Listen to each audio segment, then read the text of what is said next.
Bonjour à toutes et à tous, j'espère que vous allez bien. C'est Amaury Tonquédec, c'est Allo la Martingale. Soyez les bienvenus dans la libre antenne de votre argent. Pour ceux qui nous regardent en vidéo, nous ne sommes pas en studio aujourd'hui. Nous sommes au cœur de l'une des plus grandes places financières en Europe. Nous sommes à La Défense. Les trois tours que vous voyez juste derrière moi culminent à plus de 180 mètres de haut. Elles appartiennent à l'une des plus grandes banques françaises et européennes, la Société Générale. Mais si on est ici aujourd'hui, ce n'est pas pour admirer l'architecture.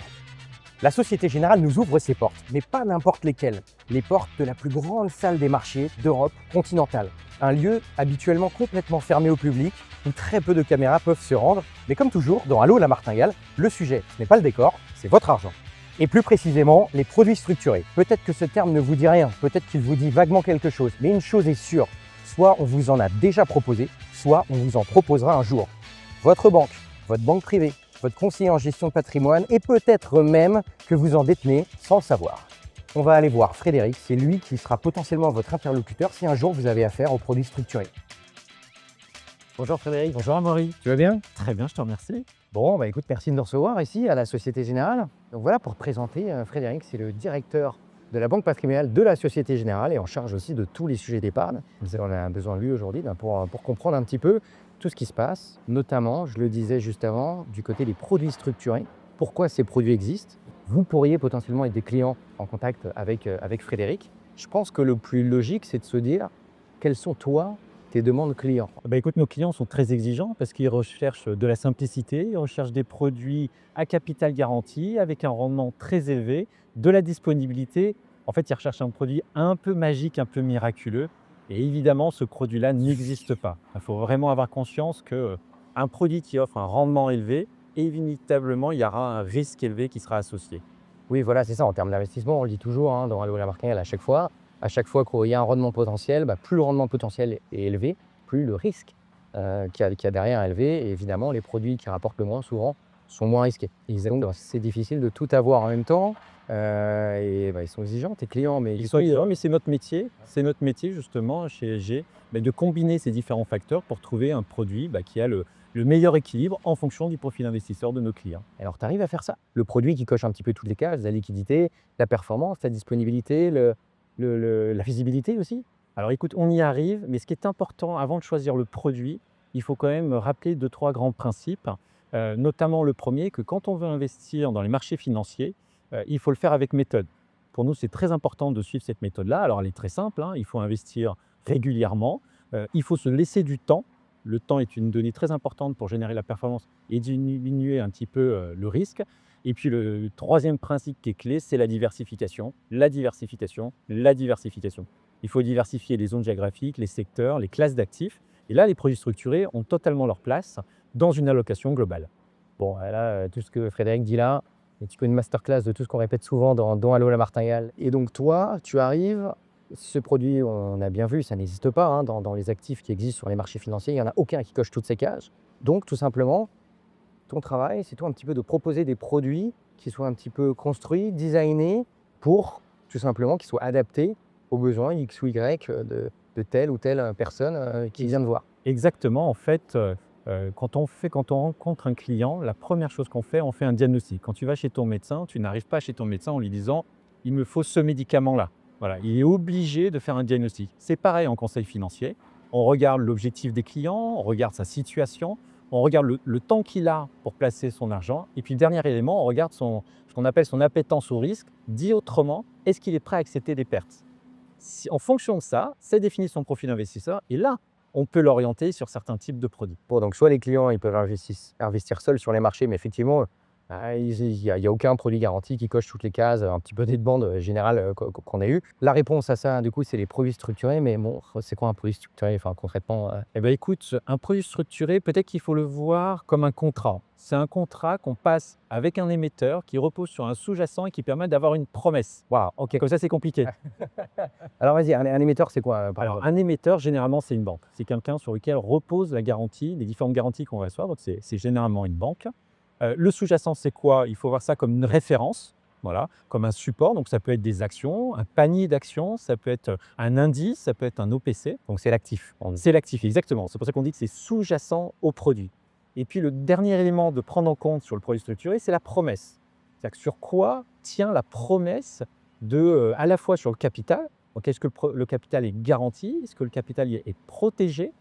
Et puis la promesse du rendement de la performance. Donc, c'est ce contrat-là. Et le client, en contrepartie, d'avoir ces promesses sur le coupon et promesses sur le capital, il renonce soit à la performance du marché, peut-être que le marché va exploser, il n'aura pas la totalité de, de cette performance-là, il sera capé, et il accepte de ne pas avoir le dividende du fameux sous-jacent s'il avait investi en direct. Bon, sur les marchés, d'ailleurs, vous qui nous envoyez des messages, on a un petit peu, allez, si je devais simplifier, deux types d'investisseurs ou d'investisseuses. Il y a ceux qui pensent que les marchés vont monter jusqu'à la Lune et ceux qui ne sont pas très optimistes, qui croient que ça va baisser. Souvent, ceux qui pensent, Frédéric, que les marchés vont monter, ils investissent directement sur les marchés. Les autres, souvent, le problème, c'est que du coup, par peur, ils ne font rien. Mais sur le long terme, on le voit, les marchés montent quand même. Les produits structurés, ça peut être une réponse à ce genre de personnes. Écoute, exactement, on a ces deux types d'investisseurs, des clients qui ont ces convictions des marchés, donc soit ils investissent en direct, soit ils se font accompagner, notamment en gestion sous mandat. Et puis pour les clients qui n'ont pas une conviction certaine de cette hausse des marchés, les produits structurés peuvent être une alternative, peuvent venir en complément dans leur allocation d'actifs. Bon, les produits structurés, ça fait un peu peur quand on dit ça. Moi, je vois un truc très compliqué. Ceux qui avaient peur des marchés, est-ce que les produits structurés, est-ce qu'ils ne sont pas un petit peu effrayés en plus par les produits structurés? Parce qu'écoute, sur ce sujet, je pense que le plus simple, c'est de regarder l'AMF. L'AMF, elle dit quoi? Elle dit que les produits structurés sont des produits complexes. Alors, ça veut dire quoi un produit complexe? Ça veut dire deux choses. C'est-à-dire que c'est un produit qui a quand même du risque, donc il ne faut pas sous-estimer le risque. Et le deuxième élément, c'est que c'est complexe parce que ça peut être compliqué à comprendre. Il y a plusieurs paramètres à maîtriser. Et donc, c'est pour ça que ça peut être compliqué pour certains clients. Frédéric, qu'est-ce que tu regardes quand tu veux lancer un produit structuré? Tu te bases sur quels critères? Comment est-ce que tu vas le designer? Qu'est-ce que tu regardes? C'est quoi tes critères de sélection et les paramètres que tu vas prendre en compte? Écoute, pour nous, les paramètres les plus importants, c'est la notion de capital, puisqu'encore une fois, notre clientèle qui veut des produits structurés n'a pas une conviction forte sur les marchés. Donc, ce sujet de protection du capital, c'est un élément très important, une promesse qu'on offre à la fin du produit. Le deuxième paramètre qu'on va regarder, c'est le fameux sous-jacent, la référence, sur quoi on va porter la promesse. Ce sous-jacent, ça peut être des actions. Et donc, évidemment, pour le faire, ça ne sort pas du chapeau. On travaille énormément avec les équipes de la recherche de ESG qui nous donnent leurs convictions et qui nous donnent les thématiques du moment sur lesquelles on a des convictions assez fortes sur les prochaines années. Et puis, dernier point, c'est le coupon, la notion de performance, qui est un peu une résultante des deux autres et qui nous permet de dire oui, à ce niveau-là de performance, on estime avoir le bon équilibre entre la protection du capital et puis la performance qu'on donne à nos clients. Donc la protection du capital, c'est un petit peu l'argent qu'on a engagé. A priori, tu essayes que ce soit un maximum garanti. Et ensuite, le coupon, c'est un petit peu c'est des sortes de dividendes en fait. C'est un coupon, c'est une performance qu'on donne à l'échéance au client. C'est un peu sur quoi porte la promesse de rentabilité du produit. Et bon, concrètement, moi j'aimerais bien savoir un petit peu à quoi ça ressemble et surtout comment vous faites ça, comment c'est construit en fait. Si ça t'intéresse, on peut ouvrir le capot, on peut regarder le moteur, on peut regarder ce qu'il y a dedans pour découvrir ensemble comment on travaille. Évidemment que ça nous intéresse, c'est assez incroyable d'avoir le privilège de pouvoir aller dans cette salle, donc si tu peux nous y emmener, allons-y. C'est parfait. Allons-y.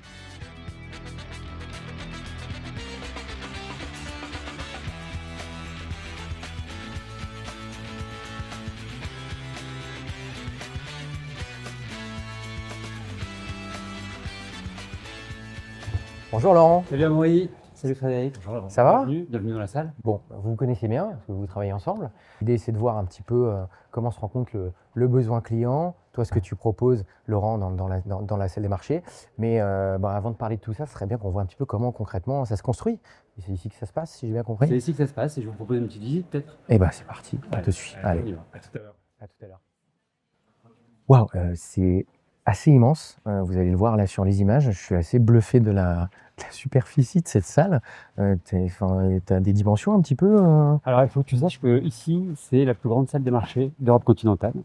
On est ici depuis une dizaine d'années. On a de la chance parce que c'est vraiment un terrain de jeu hyper équipé. C'est un bijou de technologie. Alors on pourra parler des murs et des plafonds qui descendent pour maîtriser le son ou l'équipement en informatique qui est très très important. La puissance de calcul qui est déployée côté trading ou ingénierie qui est extrêmement importante. Donc on a 5 plateaux comme celui-là.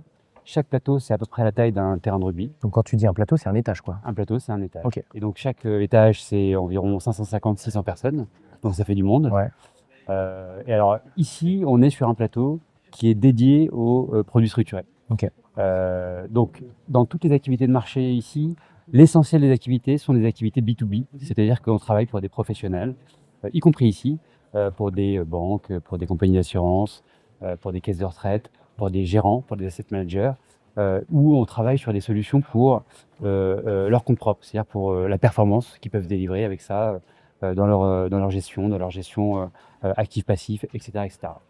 Et l'activité dont on va parler tout à l'heure, c'est l'une des seules dans l'ensemble des activités de marché où on est vraiment sur du B2B2C, c'est-à-dire qu'on travaille sur des produits qui vont après passer par un intermédiaire, puisqu'on travaille avec les banques privées, on travaille avec les CGP, on travaille avec les compagnies d'assurance, etc. Mais à la fin, le produit va aller vraiment dans le portefeuille d'un client. Voilà, Laurent est responsable des ventes pour les activités de marché en France pour la Société Générale. Donc c'est vraiment ici que ça se passe, les activités de marché. Et l'idée, c'est qu'après, il les vend avec Frédéric. Et puis vous, derrière, vous pouvez être en contact potentiellement avec Frédéric et on va en parler tout à l'heure. Donc là, on est un peu au milieu d'un des 5 terrains de rugby dont tu parlais tout à l'heure. Absolument. Comment c'est organisé un petit peu là Alors, la salle ici sur les structurés, elle est organisée autour de 3 fonctions principales, d'ailleurs qui sont un petit peu connues, identifiées dans le marché. La première, et c'est vraiment une fonction qui est extrêmement importante, c'est l'ingénierie financière. Quand on parle de produits structurés, on parle de produits qui demandent une ingénierie financière et de la recherche et développement. Et donc ça, c'est une équipe qui est très importante pour nous, c'est vraiment le cœur de notre savoir-faire. Et il se trouve qu'on a vraiment une tradition qui a plus de 30 ans, où on a une équipe d'ingénieurs parmi les plus importants dans le monde sur cette activité-là. Donc ça, c'est vraiment la première fonction, avec des gens qui vont travailler sur des innovations, sur des nouvelles idées, mais qui vont aussi, pour l'application de ces idées-là, pour chacun des produits qu'on va faire le prix de ces produits-là et être l'interface entre le chef de projet qui est le vendeur et le trader. Et donc le trader, lui, qu'est-ce qu'il va faire ici ? Il faut voir que 100% de l'activité qui est faite ici est à destination des clients. C'est-à-dire qu'il n'y a pas de gestion pour compte propre, il n'y a pas de positions qui sont prises pour la banque. Tout est dirigé vers les clients. Et donc le trader, lui, qu'est-ce qu'il va faire ? Il va gérer un book qui est l'agrégation de l'ensemble des produits qui sont en stock chez nos clients. D'accord ? Et ça fait un très gros book de plusieurs dizaines de milliards qu'il va gérer. Donc il va gérer les risques au fil du temps. Et donc ça, c'est le métier du trader qui est de gérer les positions qui sont issues de notre activité commerciale. Et alors la troisième fonction, qui est assez importante, c'est la fonction de sales. Et en fait, c'est un chef de projet. Le sales, c'est quelqu'un qui va mettre en musique l'ensemble des fonctions de la salle et qui va les synthétiser et qui va être l'interface entre toutes les fonctions de la salle et nos clients pour trouver la meilleure solution aux problématiques qui nous sont remontées. Et je finis quand même parce que c'est vraiment important.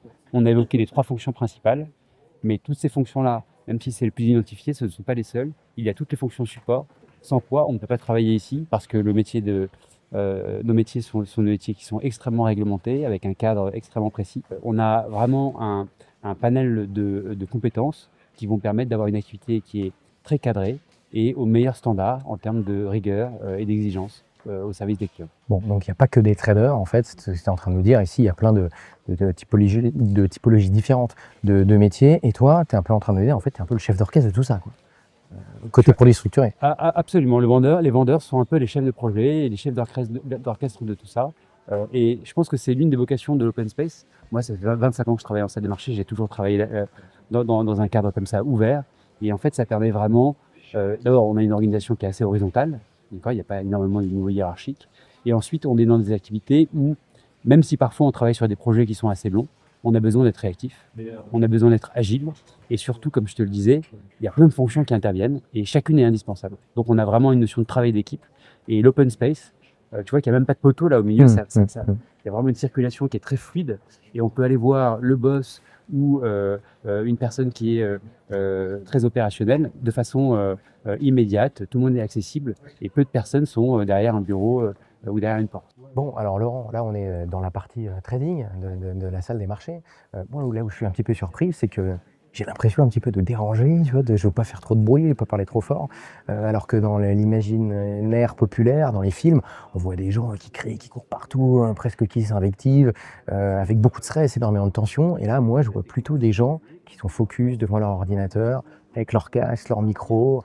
Voilà, et à part quelques annonces au micro que vous allez entendre de temps en temps, je trouve ça relativement calme comme ambiance. Alors déjà ici, dans l'étage déstructuré, c'est un peu plus calme que dans un étage qui est plus dédié aux activités qu'on appelle de flow, c'est-à-dire où il y a un peu plus d'instantanéité dans l'activité, notamment sur la partie Fixicom qui est au deuxième étage. Donc là, c'est peut-être un petit peu plus animé. Néanmoins, dans l'immeuble, tu remarqueras si tu te balades que effectivement cette image d'exubérance du trader, de prise de risque extrême, etc., qui est très cinématographique, elle est pas vraiment calée à la réalité aujourd'hui, telle qu'on la vit, en tout cas à la Société Générale. Moi, ce que je vois, c'est beaucoup plus d'efforts en maths et qui sont beaucoup moins dans le pari que dans la gestion du risque et qui vont être plus dans l'application de modèles mathématiques que dans l'anticipation de ce qui va se passer. Voilà, donc on est vraiment dans quelque chose qui est beaucoup plus matheux et on va dire un peu plus sérieux et cérébral que ce qu'on peut imaginer au cinéma. Donc c'est moins cinématographique, mais finalement, je pense que c'est mieux pour la banque et pour les clients. Oui, mais alors justement, on entend quand même des petits bruits un petit peu, là, des gens qui se parlent, etc. Mais ça a toujours été comme ça? Ou alors ça a changé? Moi, de ce que j'ai compris là, un peu de la mission et Produits Tutorie, c'est que plutôt que de prendre des risques pour maximiser des gains, des revenus, vous êtes plutôt en train de maîtriser ces risques pour essayer de garantir, alors attention à ce mot évidemment, parce que tout n'est pas garanti, mais d'essayer d'apporter une sorte de visibilité sur le capital qui est investi, quoi. Exactement. C'est-à-dire que comme l'ensemble de l'activité est tourné vers les clients, il n'y a pas d'activité pour compte propre. Du coup, le rôle du trader, le rôle premier du trader, c'est de faire en sorte que l'attente de rentabilité qu'on a quand on met en place une solution pour nos clients, elle soit préservée. Donc c'est vraiment une logique de maîtrise des risques. Maintenant, là où tu évoquais l'évolution technologique, tu as raison.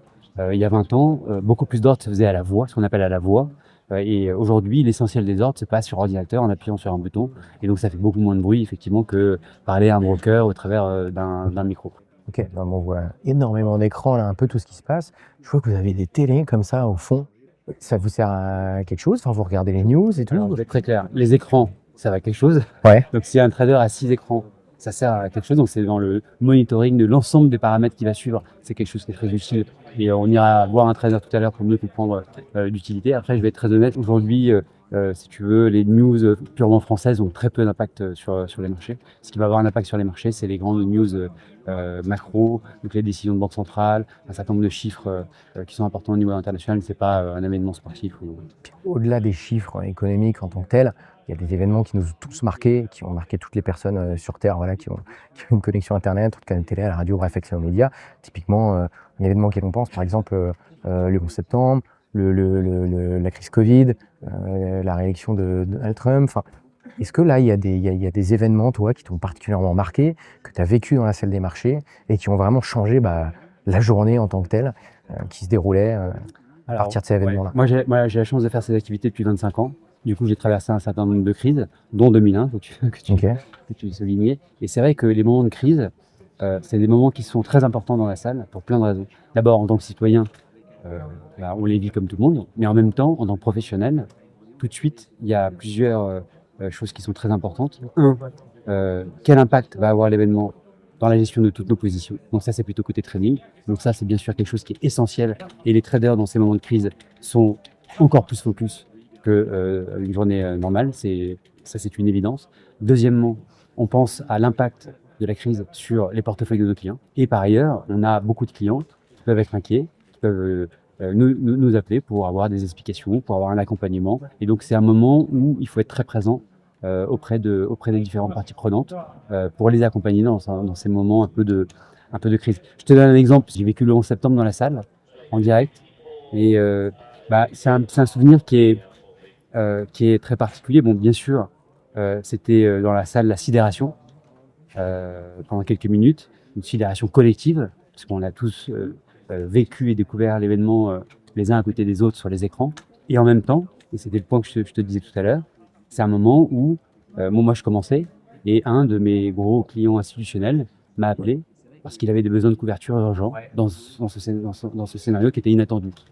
Et donc ça a été une journée très ambivalente, avec à la fois ce qu'on vit tous en tant que citoyens et en même temps une journée où on a travaillé avec les ingénieurs pour avoir une solution pertinente pour un besoin spécifique d'un client institutionnel important ce jour-là, besoin qu'il n'avait pas la veille. Voilà. Donc c'est des moments où il faut être très attentif et où il faut faire en sorte que tant pour les clients que pour nos positions, on s'en sorte comme il faut. Donc c'est des moments vraiment importants. Okay, donc toutes ces crises, évidemment, ça peut être clairement des drames humains, mais comme tu l'as dit tout à l'heure, toi en tant que professionnel de la finance, en fait tu réponds un petit peu à deux besoins quand il y a ça, quand il y a des crises qui se présentent. Tu as à la fois toi la gestion directe de qu'est-ce que tu peux faire directement par rapport à tes équipes, avec les traders, les structures ou les ingénieurs pour essayer de couvrir un maximum le risque. Mais aussi, tu dois aussi gérer le côté client qui t'appelle et faire un petit peu une sorte de com, entre guillemets, auprès d'eux. Est-ce que parfois, ils te disent ouais, non, mais je vais absolument sortir de tel produit ou prendre telle décision et tu leur dis non, je pense que c'est pas une bonne idée, ne faites pas ça. Bien sûr, bien sûr. Il y a beaucoup de clients qui peuvent appeler à ce moment-là parce qu'ils ont des interrogations, ils veulent notre analyse. Donc, on a un bureau d'analyse financière qui est extrêmement important. Et donc, on a une crédibilité là-dessus. Donc, on peut être interrogé pour donner un avis sur la situation, pour donner un avis sur les positions d'un client et effectivement pour les accompagner et leur donner le meilleur conseil. Après, on est beaucoup avec des professionnels, on ne travaille pas avec des particuliers. Donc, je dirais que chez les professionnels, il y a quand même un savoir-faire et un vécu, une expérience de ces moments-là. Donc, on a rarement des mouvements un peu généraux comme ça de panique ou autre. Les gérants avec lesquels on travaille, les banques, les compagnies d'assurance sont des gens qui sont professionnels et donc qui savent aussi bien que nous dans ces moments-là que le sang-froid et le recul sont indispensables.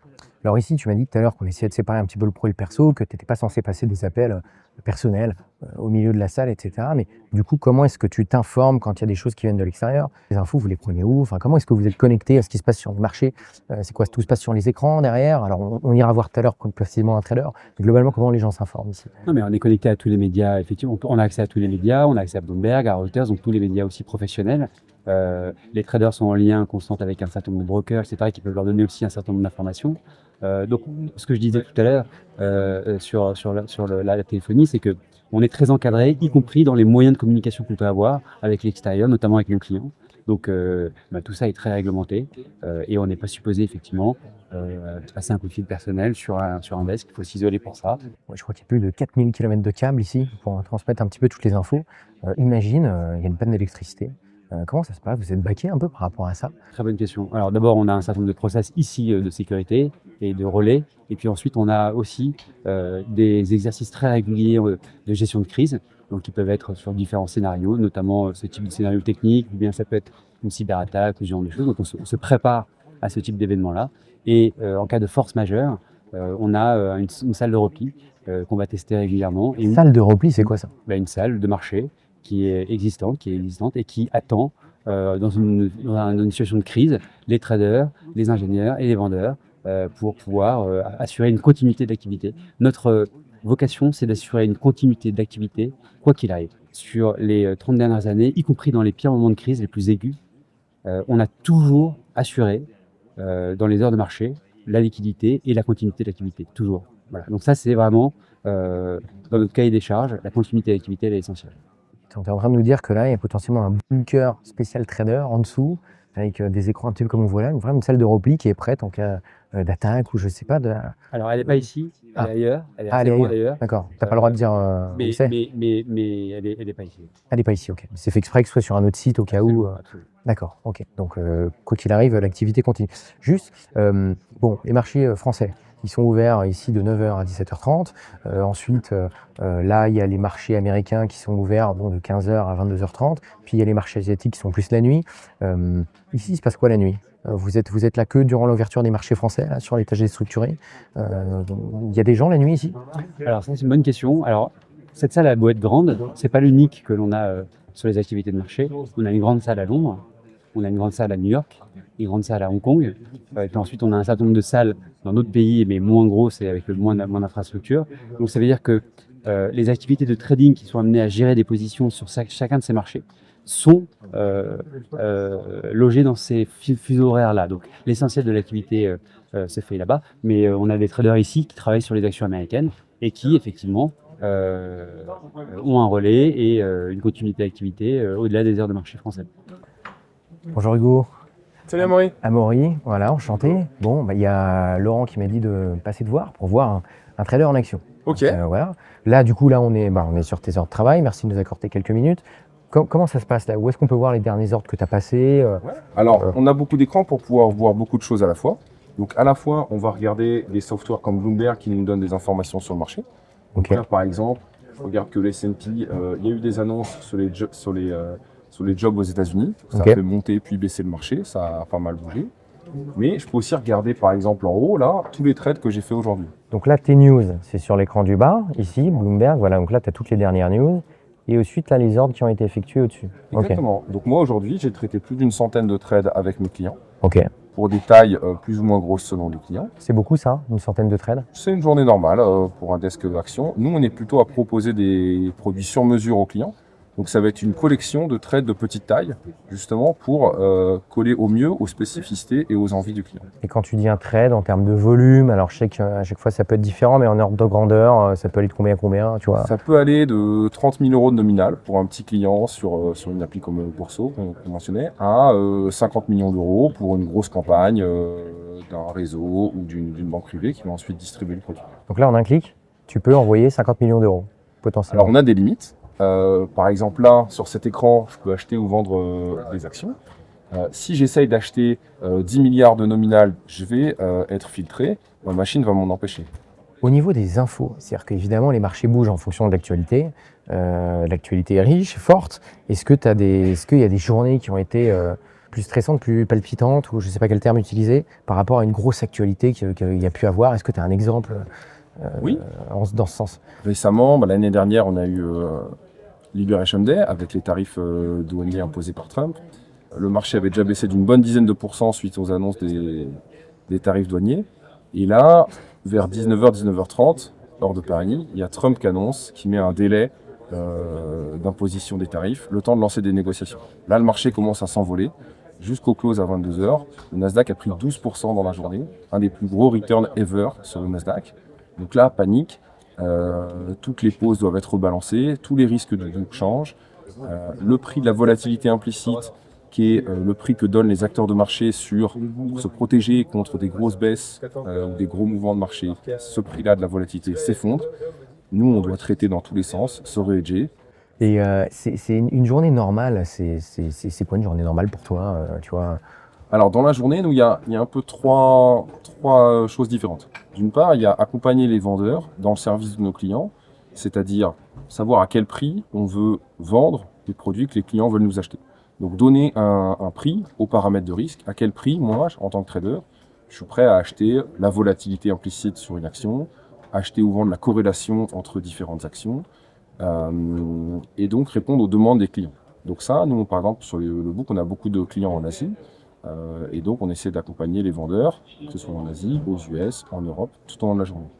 Il y a une partie rebalancement des positions. Nous, notre but, c'est de minimiser les risques. Minimiser les risques, finalement, c'est modéliser le prix du produit de façon mathématique et se dire, ce prix, il dépend de quelle variable. Et finalement, acheter ou vendre ces facteurs de risque. En fait, pour bien comprendre, là, de ce que tu nous dis, tu n'es pas là pour faire de la performance, c'est-à-dire que tu n'es pas là pour prendre des risques. Je ne suis pas là pour prendre des risques et penser si le marché va monter ou baisser demain. Je suis là plutôt pour réduire mes risques et que le marché monte ou baisse, finalement, que je fasse 0 € de PNL le lendemain. Bon, merci beaucoup Hugo.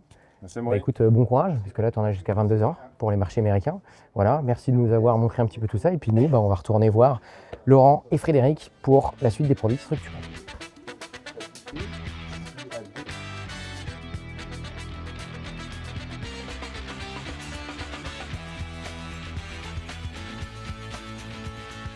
Bon, on a fait un bon petit tour. Voilà, Frédéric, on a vu un petit peu sa relation avec les clients. Puis après, on a fait un tour bien complet de la salle des marchés. On a même vu un trader avec toi, Laurent. Et pas des moindres. Voilà, pour voir un petit peu comment tout ça se passait.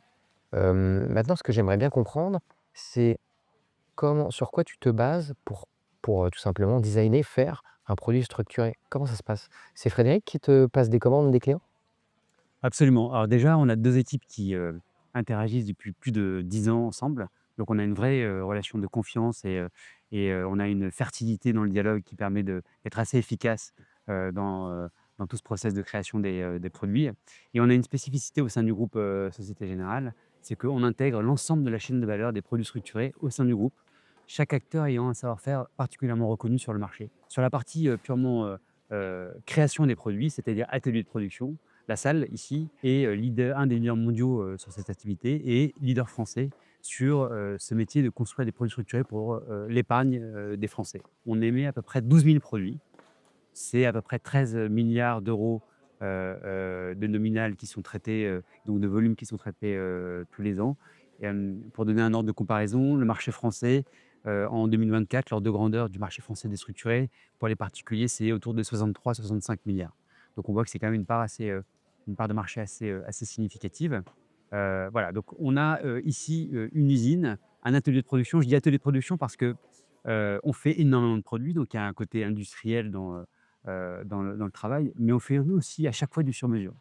Et donc c'est ce dialogue-là entre l'industriel et le sur-mesure qui fait la caractéristique de notre travail. C'est on peut faire beaucoup de produits et à chaque fois intégrer des besoins spécifiques en termes de caractéristiques, et cetera. Et alors justement, sur-mesure, moi j'aimerais savoir un petit peu comment vous travaillez ensemble. Comme je disais là tout à l'heure, Frédéric arrive avec ses idées. Comment ça se passe? Tu as déjà des produits à proposer et tu dis est-ce que ça vous va ou pas? Ou alors tu vas construire tes produits en fonction C'est de un la demande. c'est un échange, je donne juste un exemple. Pendant que vous discutiez tout à l'heure, moi j'étais avec les équipes de Laurent et on était en train de travailler sur le sujet. On réfléchissait, se dire: «Tiens, il faudrait qu'on travaille sur un sujet lié à une enveloppe fiscale», par exemple le PER ou le CTO, PEA et on co-construit ensemble notre réflexion. Voilà et comme tu l'as souligné tout à l'heure, on a des besoins, on a des attentes de nos clients. On a aussi nos banquiers qui nous remontent des spécificités et après on travaille ensemble pour fine tuner ces produits. Donc on les imagine, il y a le sujet de l'innovation, il y a beaucoup d'innovation et après, on voit dans l'atelier si c'est faisable, si on peut le produire ou pas. Bon, si je crois, il faut qu'on parte pour te laisser bosser. C'est ça que tu es en train de dire. Non, mais le point important, effectivement, c'est l'innovation. L'innovation, elle est au cœur du modèle ici de la salle et au cœur du modèle du groupe. Je te donne un exemple. L'immobilier est un petit peu plus stressé depuis quelques temps, donc on sent qu'il y a une attente pour des produits à fort rendement et dans un univers plutôt sécurisé. Donc il y avait un relais à attendre là-dessus. Donc nous, le développement depuis quelques années des produits de taux, garantie en capital. euh, donc ça c'est un exemple assez intéressant d'un besoin au sein des réseaux qui est que on n'avait pas forcément adressé une poche d'épargne qui était des particuliers qui avaient besoin d'encore plus de sécurité que ce qu'on fait sur les produits actions, qui voulaient carrément une garantie en capital en alternative à des produits, on va dire, plus traditionnels comme les fonds en euros ou comme des CPI, etc. Et à la faveur de la hausse des taux à partir de 2023, on a mis en place une offre. On a été parmi les premiers à la disposition des clients pour adresser ce besoin-là de sécurité, de simplicité, de visibilité. Et donc ça, c'est des choses qu'on a travaillé ensemble. Alors, si je peux bien comprendre, là, en fait, la salle des marchés derrière, c'est un petit peu un laboratoire. Vous construisez un médicament ensemble et après, toi, Frédéric, tu viens proposer ces médicaments en fonction des besoins des clients, c'est un peu ça? Tu le résumes un petit peu, mais c'est un peu ça, c'est l'image du diagnostic qu'on fait avec nos clients. Nos clients, s'ils vont voir leur médecin, avant d'avoir le médicament, comme on disait tout à l'heure, voilà, il y a d'abord le diagnostic qu'on fait sur les différents items, sur leurs compétences, leur profil de risque, leur horizon de placement. Et après, en effet, on trouvera le meilleur médicament qui sera adapté, ou donc le meilleur produit qui leur sera adapté. Alors, les performances passées ne présagent évidemment pas des performances futures. Maintenant, avec un petit peu le recul que vous avez, est-ce que la plupart du temps, la promesse est réalisée? Est-ce que les clients sont satisfaits? Quelques éléments de repère. Premier élément, on observe que depuis une dizaine d'années dans nos books, les performances sont très bonnes. Le niveau de rappel et la rapidité de rappel des produits est assez importante puisqu'on voit qu'en gros 80-90% du stock est rappelé au bout de 18 mois. Donc ça veut dire que la promesse du produit, la promesse de rendement que j'évoquais tout à l'heure, en moyenne est remplie au bout de 18 mois. Deuxième observation, et ça c'est un chiffre un petit peu plus officiel, l'AMF a réalisé une cartographie des produits structurés l'année dernière en observant le marché français entre 2021 et 2023 et avec la statistique suivante qui était que 1% des produits émis sur le marché français avaient eu un rendement négatif et que en moyenne, les produits qui arrivaient à échéance ou qui étaient rappelés cette année-là avaient un rendement de l'ordre de 6,5%. Alors, c'est vrai que là, quand je vous écoute et après tout ce qu'on a vu aujourd'hui, je regarde, ça fait un peu rêver. On se dit, bah, finalement, si ça correspond à mon besoin, si j'ai les bons émetteurs, les bons intermédiaires, etc., ça me donne envie d'y aller. Maintenant, ce qu'on entend beaucoup, ce qu'effectivement, je vous rejoins, on en parle de plus en plus des produits structurés. J'entends un peu tout et son contraire. Il y en a qui disent que c'est génial, et il y en a beaucoup d'autres qui disent attendez, c'est une vaste arnaque. Les banques privées, les CGP se gavent là-dessus parce qu'il y a beaucoup trop de frais. C'est quoi votre réponse face à ça, en fait, face à ces critiques? Alors déjà, premier élément sur cette question des frais, c'est très bien qu'on l'évoque parce qu'il y a effectivement pas mal de fantasmes là-dessus, souvent hérités du passé. L'ensemble des formules qui sont mises en avant dans le cadre des structurés qu'on évoquait, le contrat, la formule, le taux qui est affiché, etc. Tout ça est net de frais. C'est-à-dire que la formule est présentée après absorption de l'ensemble des frais de l'ensemble de la chaîne. D'accord ? Donc ça, c'est vraiment un premier élément à avoir en tête, c'est que les formules sont vraiment nettes de frais. Et donc les performances que j'évoquais des produits sont nettes de frais. Tu parlais de 6,5 tout à l'heure. Voilà. Ok. Le deuxième élément, et ça les gens ne le savent pas forcément, donc il faut qu'ils soient attentifs lorsqu'ils souscrivent à ces produits-là, c'est que la réglementation, depuis maintenant à peu près 7 ans, PRIIPs, impose à travers un document qui s'appelle le KID, qui sont les informations clés du produit, en fait, il y a une transparence sur les frais de l'ensemble de la chaîne, depuis la production du produit jusqu'à la distribution. Et donc ce chiffre figure dans les documents contractuels que le client va signer, et donc il a sur ce document l'ensemble des frais pratiqués dans le produit. Vous m'avez dit tous les deux que là, chez la Société Générale, vous étiez vraiment à la pointe de tout ça, même à l'échelle mondiale. C'est quoi un petit peu les produits structurés de demain, justement? Qu'est-ce que vous nous réservez là pour les années à venir? Alors déjà, sur la tendance, peut-être un petit mot. On anticipe une poursuite de la croissance un peu moins forte que ces dernières années parce qu'il y avait des nouveaux produits, une nouvelle classe de produits très importants qui sont les produits taux qui est arrivé. Donc, on n'aura pas ce moteur additionnel. Mais les voyants sont plutôt verts en termes de croissance pour les 2-3 prochaines années. On a une logique de laboratoire dans les échanges et de primeur sur les innovations. Donc, ce que je peux te dire, c'est qu'on a dans les cartons un certain nombre de nouveautés pour le deuxième semestre. Mais comme il n'y a pas de brevet en finance, je ne vais pas t'en dire plus. Et attends, mais c'est quoi cette histoire? En fait, ça veut dire que si tu designs un produit structuré, c'est-à-dire que voilà, la formule, un truc un peu complexe, tu peux pas dire: «C'est moi, la Société Générale, je l'ai déposé, vous pouvez pas faire pareil». Non?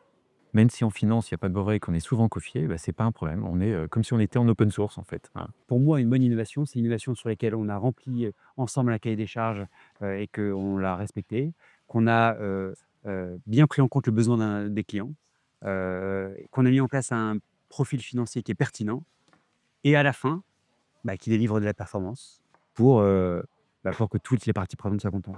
Aller encore plus loin dans le sur-mesure, d'un coup, que tu peux proposer, Frédéric, à tes clients, quoi. C'est un peu ça? C'est ça, parce que l'innovation, elle vient à la fois des ingénieurs de Laurent qui nous trouvent toujours des nouvelles thématiques, des nouvelles formules, des nouvelles spécificités. Elle vient de nos clients, elle vient des besoins de nos clients, elle vient de nos banquiers également, qui voient bien un peu comment réagissent les clients. Et c'est la combinaison de ces facteurs-là qui finalement nous fait un bouillon d'idées et qui nous permet de trouver toujours de l'innovation. Merci d'avoir suivi cet épisode exceptionnel de Allô à la Martingale, au cœur de la plus grande salle des marchés d'Europe continentale, de la Société Générale, qu'on remercie d'ailleurs. Merci à la Société Générale de nous avoir accueillis.